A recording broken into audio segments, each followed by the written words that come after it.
10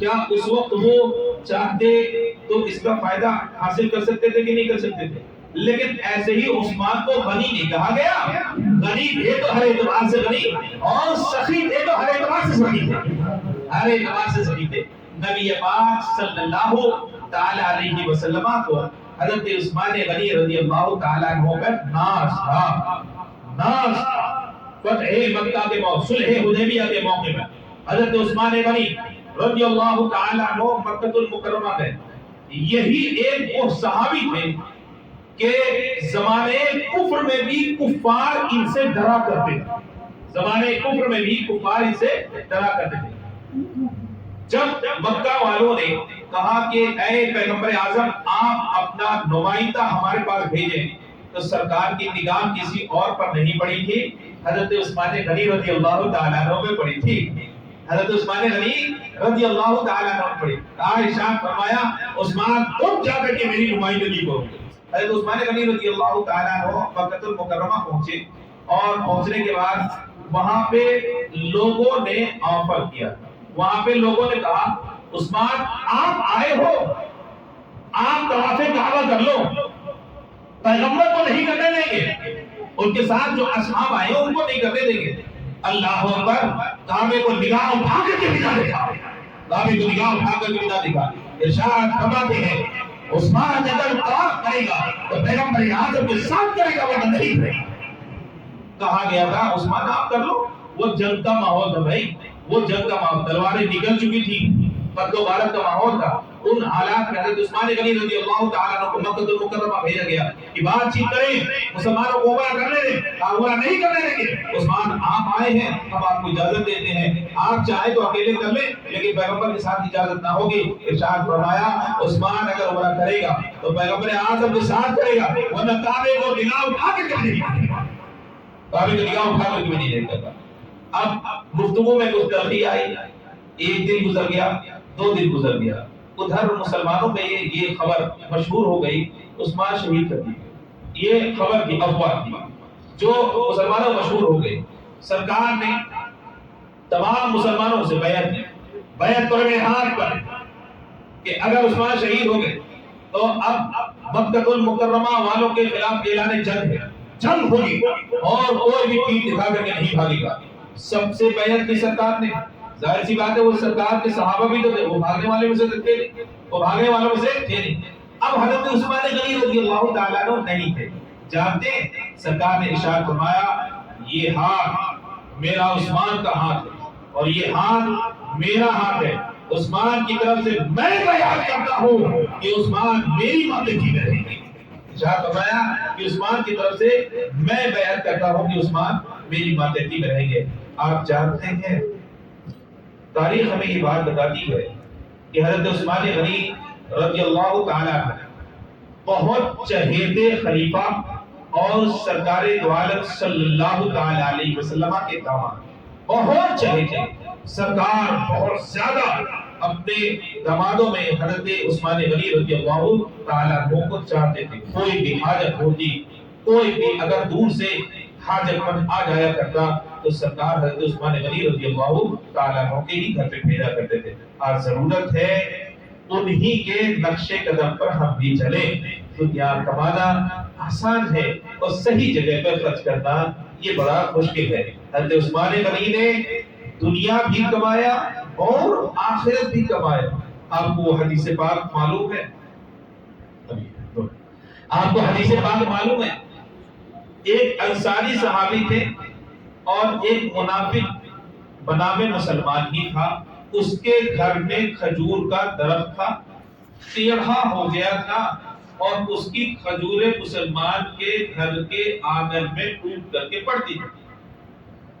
اس مسلمان نے نبی پاک صلی اللہ تعالی علیہ وسلم عرض کیا اللہ کے پیغمبر آپ مجھے ارشاد فرماتے ہیں یا تو اپنا کھجور کا جو ہے درخت وہ کاٹ لے اپنے پاس رکھ لے، یا میرے بچے کبھی کبھی اس کی کھجوروں اٹھا کر کے کھا لیتے، اجازت دے دے، اجازت دے دے، میں رہتا نہیں ہوں، ہمیشہ بچے تو بچے ہی ہیں، کبھی اٹھا لیا کھا لیا تو کہیں ایسا نہ ہو کہ مواخذہ ہو، کہیں ایسا نہ ہو مواخذہ ہو۔ سرکار کائنات صلی اللہ تعالی علیہ وسلم نے اس کو بلایا، ارشاد فرمایا کہ تم ایک کام کرو، اپنا درخت اس مسلمان کے ہاتھ میں بھیج دو، کیونکہ درخت اگرچہ تمہارے آنگن میں لگا ہے لیکن وہ ٹیڑھا ہوتے ہوتے مسلمان کے آنگن میں آ چکا ہے، بیچ میں دیوار تھی۔ اگر تم بیچ دو گے تو اب اس کا پھل استعمال کرنا ان کے بچوں کے لیے حلال ہوگا، وہ تیار نہیں ہوا۔ تو سرکار نے پھر دوسری ترکیب بتائی کہ دیکھو ایک کام کرو، تم یہ درخت اس کو بیچ دو، میں جنتی کھجور کا درخت دینے کا تم سے وعدہ کرتا ہوں، لیکن چونکہ وہ منافق تھا، ایمان میں کمزوری تھی، اس نے اسے قبول نہ کیا۔ وہی یہ بات مشہور ہوتے ہوتے مدینہ پاک میں مشہور ہو گئی۔ حضرت عثمان غنی رضی اللہ تعالی عنہ تک جب یہ بات پہنچی، حضرت عثمان غنی دوڑے آئے، عرض کیا اے اللہ کے پیغمبر، یہ بشارت صرف اس کے لیے ہے یا سب کے لیے ہے؟ یہ بشارت صرف اسی کے لیے ہے یا سب کے لیے؟ اللہ کے رسول صلی اللہ علیہ وسلم نے ارشاد فرمایا جو کر دے اس کے لیے ہے، تو کیا جنتی باغ مجھے ملے گا؟ اللہ کے پیغمبر نے ارشاد فرمایا ہاں بالکل ملے گا۔ تو پیغمبر صادق المصدوق کا جو فرما دے، یاد رکھو پیغمبر کے کلام کی اہمیت کو سمجھنا ہو تو صرف اتنی بات سمجھ لو، خدا اپنا کلام جو جاری فرماتا ہے وہ پیغمبر کی زبان سے جاری فرمایا کرتا ہے۔ خدا اپنا کلام جو جاری فرماتا ہے وہ پیغمبر کی زبان سے۔ چنانچہ حضرت عثمان غنی رضی اللہ تعالیٰ عنہ بھاگتے اس کے گھر پہنچے، منافق نے کہا یہ درخت بیچ دو، کہا نہیں بیچے گا۔ کتنے میں بیچو گے؟ کہا بیچو گے؟ کہا میں تمہیں 100 درخت دیتا ہوں، 100 درخت دیتا ہوں، فلانی جگہ میرا باغ ہے اس میں سے 100 درخت تمہارے۔ کچھ سوچتا رہا کہ دوں نہ دوں، ارشاد فرمایا 200 دیتا ہوں۔ پھر سوچتا رہا کیا کروں، ابھی ہاں یا نہ میں فیصلہ بھی نہیں نہ کر سکا، تب تک حضرت عثمان غنی نے کہا 300 دیتا ہوں۔ پھر ابھی کچھ فیصلہ نہ کر سکا، کہا 400، کہا 500، بڑھاتے 1000 جاتی ہے، بڑھاتے 1000، کہا درخت ہی نہیں بلکہ درختوں کی زمین کے ساتھ دے رہا ہوں، درختوں کی زمین کے ساتھ دے رہا ہوں۔ اتنا بڑا سودا کرے گا کون دنیا میں اس کے ساتھ؟ فوراً اس نے قبول کر لیا۔ اب نبی پاک صلی اللہ علیہ وسلم کی بارگاہ میں مسکراتے ہوئے آئے، عرض کیا اے اللہ کے پیغمبر، میں نے دنیا کا جو سودا کر دیا۔ نبی پاک صلی اللہ علیہ وسلم نے ارشاد فرمایا آخرت کے سودے کی میں ذمہ داری لے رہا ہوں، اللہ تمہیں وہ معذور عطا فرمائے۔ جناب والا وہ لینا بھی جانتے تھے، دینا بھی جانتے تھے، سخاوت ایسی، تدبر ایسا، دور اندیشی ایسی کہ اللہ اور اس کے رسول کے کلام پر ایمان کامل رکھا کرتے تھے۔ کبھی اس پہ دبدبہ محسوس نہیں کیا، کبھی سوچا نہیں کہ پتہ نہیں یہ ہوگا یا نہیں، جو ہونا ہے وہ ہوگا ہی ہوگا کیونکہ اس پیغمبر کی زبان سے نکلا۔ اللہ تبارک و تعالی ہم سبوں کے ایمان میں بھی ویسی ہی مضبوطی عطا فرمائے۔ حضرت عثمان غنی رضی اللہ تعالی عنہ کے نقش قدم پر ہم سب کو چلنے کی توفیق عطا فرمائے۔ وما علینا الا البلاغ۔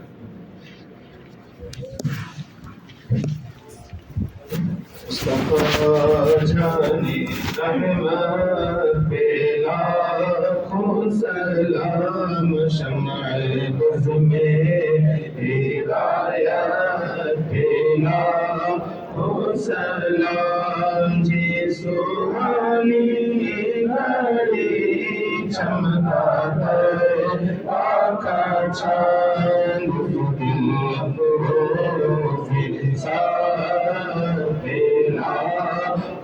سلام مصطفیٰ جانے رحمت پہ لاکھوں سلام، شمع بز میں ہدایت پہ لاکھوں سلام، سے اعظم امام تو بلوغا، سے اعظم امام تو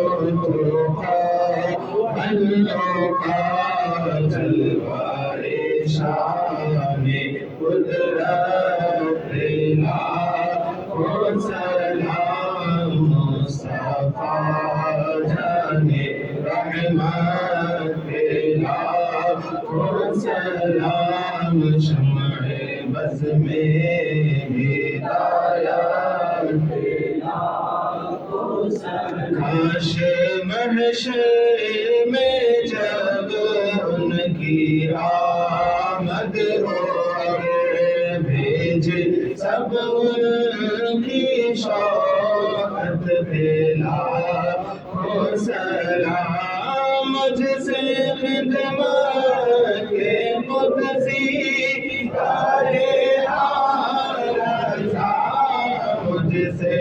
خدمت کے قدسی کہے رضا مصطفیٰ جانی رحمت لاکھوں سلام شمع بز میں ہدایت لاکھوں سلام. الحمد لله رب العالمين والعاقبة للمتقين. اللهم صل على سيدنا مولانا محمد وعلى آل سيدنا مولانا محمد وبارك وسلم. صلوا عليه صلاة وسلاما عليك يا رسول الله صلى الله تعالى عليه وسلم. اللهم ربنا آتنا في الدنيا حسنة وفي الآخرة حسنة وقنا عذاب النار وادخلنا الجنة مع الأبرار يا عزيز يا غفار يا رب العالمين. اللهم ربنا تقبل منا إنك أنت السميع العليم وتب علينا إنك أنت التواب الرحيم. اللهم ربنا إنك عفو كريم تحب العفو فاعف عنا يا كريم. اللهم أتمم لنا نورنا واغفر لنا إنك على كل شيء قدير. مولا کریم ہماری ان اذکار کی محفلوں کو قبول فرما لے. مولا جو بھی ان محافل کے کرنے میں دامے درمے قدمے سکھنے تعاون کرتے ہیں مولا ان کے تعاون کو قبول فرما لے. مولا کریم جن لوگوں نے جو بھی اہتمام کیا ہے اس ماہ مبارک کے صدقے اور دوپہر میں انہیں بہتر سے بہتر اس کا صلہ عطا فرما دے. یہاں جتنے بھی حاضرین ہیں سب کے علم عمر میں برکتیں عطا فرما. مولا کریم اس ماہ مبارک اور سال نو کے صدقے اچھوں کے صدقے خلفائے اربعہ کے صدقے دوپہر میں ہم سب کے ایمان میں مضبوطی عطا فرما, تسلط عطا فرما, استقامت عطا فرما. مولا جب تک باحیات رہے جیتے رہے تیرے مذہب سے وابستہ رہنے کی توفیق عطا فرما. مولا کریم تیرے محبوب کے نقش قدم پر چلنے کی توفیق عطا فرما. بندگی والی زندگی عطا فرما, اطاعت و فرما برداری والی زندگی عطا فرما. مولا کریم اچھوں کے صدقے میں ہم سبوں کے گھروں میں رحمتوں کا نزول فرما, سب کو آفت و بلیات سے محفوظ فرما. مولا مسلمانوں کے لیے رزق حلال کے دروازوں کو کھول دے, ان کے جائز کاروبار میں ترقی عطا فرما. سب کو رزق حلال عطا فرما, رزق حلال میں وسعتیں عطا فرما, خیر و برکت والی زندگی عطا فرما. ایمان والی مولا ہم سب کو موت عطا فرما. کل بروز قیامت ہم سب کو اچھوں کی صف میں شامل فرما لے. کل بروز قیامت سرکار کے ہاتھوں سے آب کوثر عطا فرما, سرکار کی شفاعت کبریٰ عطا فرما. مولا کریم دنیا میں جہاں کہیں بھی مسلمان پریشان حال ہو سب کی پریشانیوں کو دور فرما. خصوصیت کے ساتھ ملک کی مسلمانوں کی جان مال عزت و آبرو کی حفاظت فرما, ایمان اور عقیدے کی حفاظت فرما, عبادت گاہوں کی حفاظت فرما. مولا کریم دنیا میں جہاں کہیں مسلمان پریشان حال ہو سب کی پریشانیوں کو دور فرما. قرض میں مبتلا ہو تو بارے قرض سے سبکدوشی عطا فرما. مولا کریم ہم حاضرین میں سے جن کے والدین کریمین بیمار ہو انہیں شفاء کلی عطا فرما, شفاء عاجلہ عطا فرما, کلی عطا فرما, صحت و تندرستی عطا فرما. مولا جن کے انہیں عمر خضر عطا فرما. مولا کریم جن کے والدین دنیا سے جا چکے ہوں تو ان کی قبروں کو مولا جنت کے باغیچوں میں تبدیل فرما دے. جنتی بچھونا عطا فرما, جنتی نعمتیں عطا فرما. مولا کریم ہم سب کی آل و اولاد کے ساتھ رحم و کرم کے فیصلے فرما. جو بے اولاد ہوں انہیں اولاد نرینہ عطا فرما, جو صاحب اولاد ہوں مولا کریم ان سب کو اطاعت اور بندگی کرنے کی توفیق عطا فرما. حسنین کریمین کا ہم سب کو صدقہ عطا فرما دے. مولا کریم اس دعا کو نبی پاک صلی اللہ تعالی علیہ وسلم کے صدقہ دوپہر میں قبول فرما. قال اللہ تبارک و تعالی بشان حبیبہ الکریم ان اللہ وملائکتہ یصلون علی النبی یا ایھا الذین آمنوا صلوا علیہ وسلموا تسلیما. اللهم صل علی سیدنا مولانا محمد وعلى آل سيدنا مولانا محمد وبارك وسلم. صلوا عليه صلاة وسلام عليك يا رسول الله صلى الله تعالى عليه وسلم. سبحان ربك رب العزة عما يصفون وسلام على المرسلين والحمد لله رب العالمين. بحق لا إله إلا